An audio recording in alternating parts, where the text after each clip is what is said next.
Assalamualaikum warahmatullahi wabarakatuh. Salam sehat RSSA. Selamat datang di acara OSTAP, obrolan seputar kesehatan kita bersama. Di studio PKRS Rumah Sakit Dr. Saiful Anwar, Provinsi Jawa Timur. Bersama saya, Asih, dalam episode keempat kali ini, kita akan membahas tentang kanker paru.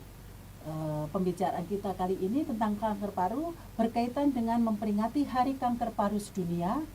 Yang kali ini ada narasumber kita di studio, ada Dr. Ungki Agustiawan, spesialis paru konsultan onkologi toraks. Selamat pagi, dokter. Selamat pagi, Bu Asih. Iya. Dan untuk memperingati Hari Kanker Paru Sedunia kali ini, temanya tahun ini apa, dokter? Ya, tema kanker paru sedunia ini, Hari Kanker Paru Sedunia ini yaitu Living with Lung Cancer. Ya, itu maksudnya apa, dokter?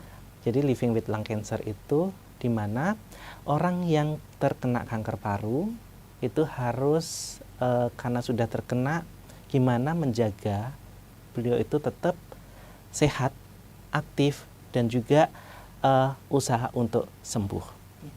Jadi intinya walaupun sudah terdiagnosa kena kanker paru, tapi tetap harus fight gitu ya, dok ya, hidupnya. Betul. Ya.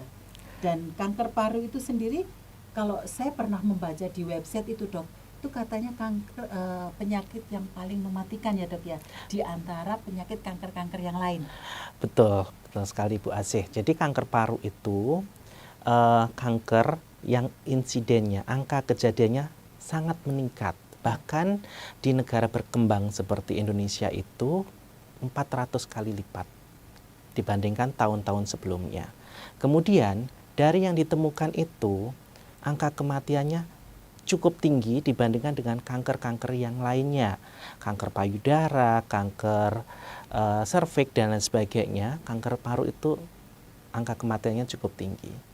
Dan ini menjadi tantangan buat kami, kita harus cepat mendiagnosis dan juga jangan sampai kematiannya tinggi. Itu. Sesuatu bisa terdiagnosis sejak dini itu kan berarti harus ada deteksi dininya ya, dok ya? Betul. Nah, itu cara mendeteksi dininya bagaimana, dok? Ya, kenapa kita harus mendeteksi dini kanker paru? Yang pertama, kanker paru itu rata-rata, Bu Asih, datangnya itu pada stadium lanjut, yaitu stadium 3 atau 4. Dan kalau stadium 3 atau 4, maka angka tahan hidupnya itu nggak terlalu panjang. Jadi angka tahan hidup dalam 1 tahun, kalau kanker rata-rata angka tahan hidup 5 tahun, tapi kalau kanker paru angka tahan hidup 1 tahun itu 15%. Jadi cukup kecil, jadi angka kematiannya cukup tinggi. Makanya perlu usaha dini untuk menemukan deteksi dini. Jadi kita harus perlu usaha itu. Nah, kenapa kita harus menemukan pada saat awal atau stadium dini? Karena kanker paru bisa curable atau bisa sembuh pada tahap stadium 1-2 dengan pembedahan ataupun radioterapi. Kayak gitu, Bu Asih. Jadi kematian biar kita hindari atau turunkan. Iya. Setelah terdeteksi ya, dokter ya, bisa, kalau bisa sih stadiumnya yang 1 atau 2 bisa sembuh total gitu ya, dok ya. Betul. Seandainya sudah terdeteksi ternyata sudah stadiumnya itu ternyata 3 ataupun 4, dok. Itu apa solusinya? Maksudnya terapi apa yang bisa dilakukan untuk istilahnya memperpanjang usia pasien ini, dokter? Baik. Nah, dengan perkembangan teknologi dan dalam bidang kedokteran dan juga obat-obatan tentunya, saat ini untuk kanker paru yang stadium lanjut, jangan putus harapan, banyak modalitas terapi baru. Jadi prinsip penanganan kanker paru pada stadium lanjut itu adalah multimodality. Multimodality itu apa? Saat ini yang sudah ada di dalam guideline itu yaitu mulai dari pembedahan, radioterapi, kemoterapi, terapi target, dan juga imunoterapi. Jadi kita bisa menggunakan metode-metode tersebut walaupun pembedahan pada stadium lanjut itu pada kondisi tertentu. Yang paling banyak yaitu kemoterapi, targeted terapi, dan imunoterapi, Bu. Dan yang terbaru itu dari 5 obat itu, terapi target dan imunoterapi itu yang saat ini sangat menjanjikan, di mana terapi target itu obatnya minum. Kalau orang kan kalau stadium 3 atau 4 rata-rata oh nanti kemo, takut dan sebagainya. Tapi ini obatnya minum. Nah, kemudian imunoterapi itu obatnya infus tapi efek sampingnya jauh berbeda. Berbeda cara kerjanya dengan kemoterapi. Dan kemoterapi pun jangan takut karena sekarang ada obat-obatan baru yang efek sampingnya masih bisa kita kendalikan dan hasilnya saat ini juga cukup menjanjikan. Tapi dari sekian pengobatan itu pasti ada efek samping ya dokter ya? Betul. Ya, terutama kayak kemoterapi, radioterapi itu ada efeknya mungkin dari setiap pasien beda-beda sesuai dengan tingkatannya. Nah itu pasti akan berdampak di psikologis pasien dokter. Nah itu solusinya bagaimana dokter, namanya pasien mungkin untuk menghilangkan kecemasan atau mungkin apa ya, down istilahnya, sudahlah saya sudah kemo berapa kali kok hasilnya seperti ini, kayaknya langsung dari tengah-tengah itu sudah nggak ada semangat gitu dokter. Baik ya, jadi orang terdiagnosis kanker paru apalagi sudah stadium lanjut pasti dia akan down ya. Ya perlu dukungan semua keluarga. Kami juga akan sangat mendukung dan juga berusaha meyakinkan kesembuhan itu pasti ada harapan. Yang penting usaha dan doa. Nah, kalau dilakukan pengobatan pasti efek samping itu ada, tapi tidak semuanya muncul dan pasti kita awasi dari hari ke hari ataupun nanti evaluasi per seri dan lain sebagainya. Efek samping kemoterapi tidak semuanya orang itu mempunyai efek samping kemoterapi. Ada aja yang cuma di awal-awal cuma mual dikit, setelah itu sehat biasa aja, makan dia akan lebih fit dan lain sebagainya. Dan kemoterapi tidak hanya 1-2 kali, tapi dia memang ada seri, kemudian ada lini yang nanti kalau nggak mempan obat A, nanti pakai obat B, dan nanti bisa maintenance dan lain sebagainya. Sampai nanti diharapkan kankernya itu mengecil dan pasien angka tahan hidupnya, kualitas hidup pasien akan lebih bagus dibandingkan dengan sebelumnya. Jadi itu peran keluarga penting sekali ya dokter ya? Betul. Untuk kayak kalau istilahnya kalau orang di TB paru itu pendamping minum obat ya dok ya? Ya. Jadi itu memang harus mensupport atau memberikan semangat. Bahkan mungkin mengingatkan ya dok, ini waktunya kemo, ini perhatiannya bagaimana supaya pasien ini tidak merasa kayaknya kok menderita sendiri gitu ya dokter ya? Betul. Jadi support dari keluarga, orang-orang di sekitarnya itu sangat membantu pada pasien kanker. Jadi entah itu dalam bentuk doa, dukungan, material ataupun non material tetap harus kita berikan pada pasien. Untuk dokternya sendiri dok, seandainya ada pasien seperti itu, untuk bisa selalu memfollow up, solusinya kan kadang pasien ini up down gitu ya dok ya, kadang mau kadang enggak gitu. Untuk bisa memfollow up terus pasien ini kapan datang, harusnya datang kali ini, kok ini enggak datang, itu seperti apa dok? Baik, yang pertama kenali dulu penyakitnya. Ya. Kemudian minta penjelasan kepada dokter secara detail. Penyakit ini seperti apa? Kemudian pengobatannya seperti apa secara detail. Baik itu efek samping dan juga kalau umpamanya tidak berhasil, langkah apa selanjutnya yang harus ditempuh. Kayak gitu. Nah, dokter pasti akan berusaha menjelaskan, dan obat itu kalau pada kanker stadium lanjut itu enggak cuma sekali, tapi dia berseri kayak gitu ya, terus menerus, bahkan sampai seumur hidup.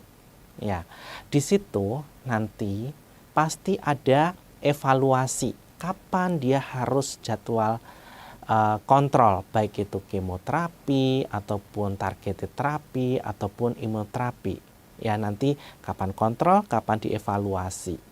Nah, evaluasi pada kanker paru itu ada 4, Bu.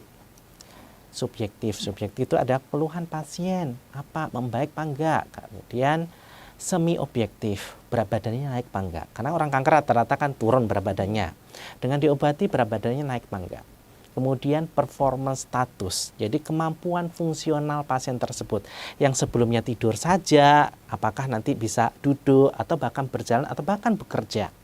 Kemudian yang objektifnya yaitu dari gambaran fotorongsen, CT scan. CT scan torak dengan kontras, nanti dievaluasi setiap 3 bulan, tumornya mengecil apa enggak. Dan yang terakhir adalah evaluasi toxicity obatnya.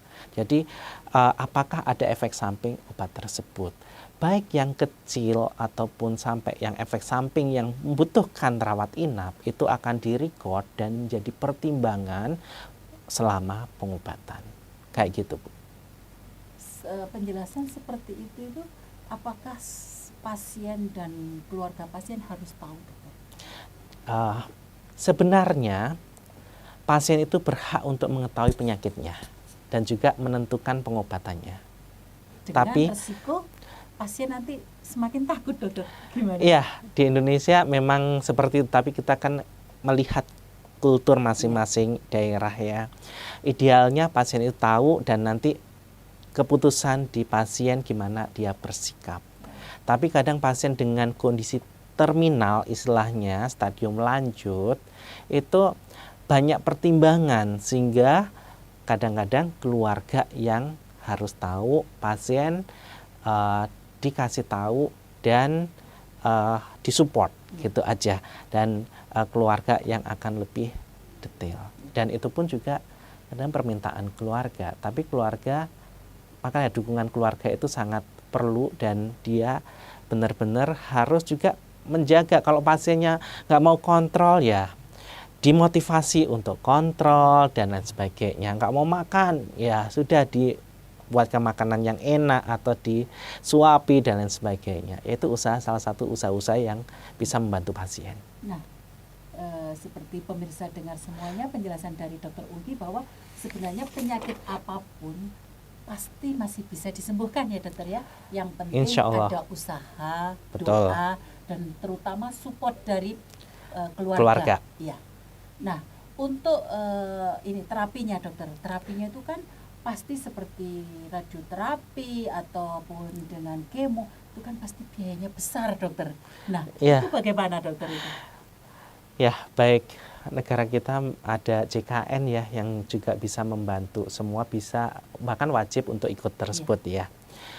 Saat ini untuk terapi kanker pada stadium lanjut yang sudah saya sebutkan di awal tadi, kalau menggunakan BPJS atau JKN, insya Allah sih pembedahan, radioterapi itu ditanggung.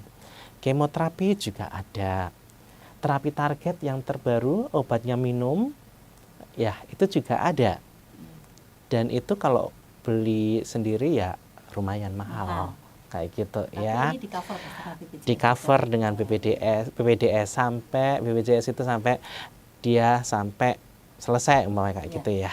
Kemudian sayangnya saat ini yang imunoterapi belum ditanggung oleh BPJS.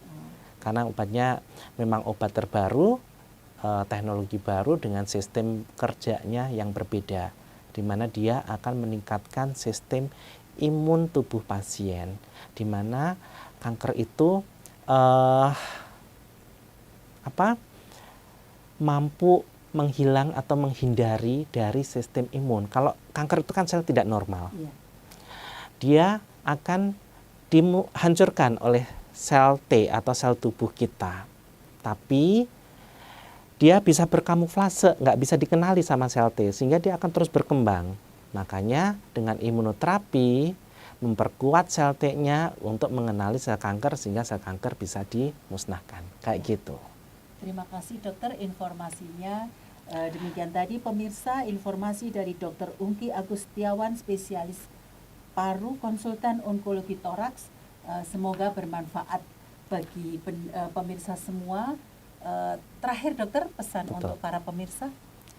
Baik, deteksi dini pada kanker paru sangat penting, terutama pada orang-orang yang berisiko. Siapa sih yang berisiko? Perokok, paparan zat karsinogenik seperti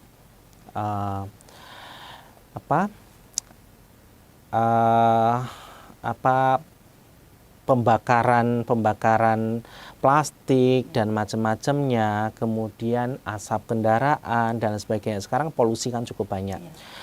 Indoor outdoor polutan itu juga ada. Ibu-ibu yang masak dengan kayu bakar juga ada risiko. Kemudian ada faktor genetik itu yang juga sangat berperan, dan kalau mempunyai faktor risiko maka kita sebaiknya melakukan deteksi dini dengan melakukan scoring, kemudian nanti ada pemeriksaan penunjang yaitu low dose CT scan. Dengan itu kita akan menemukan kanker pada stadium dini, sehingga terapinya nanti bersifat kuratif, bisa dilakukan pembedahan dan bisa dinyatakan sembuh. Kalau stadium lanjut, jangan putus asa. Banyak obat baru yang menghasilkan kesembuhan yang cukup tinggi. Ya, memang perlu keteraturan dan juga kesabaran. Ya, kita akan terus mensupport. Harus tetap semangat untuk sembuh dan sehat.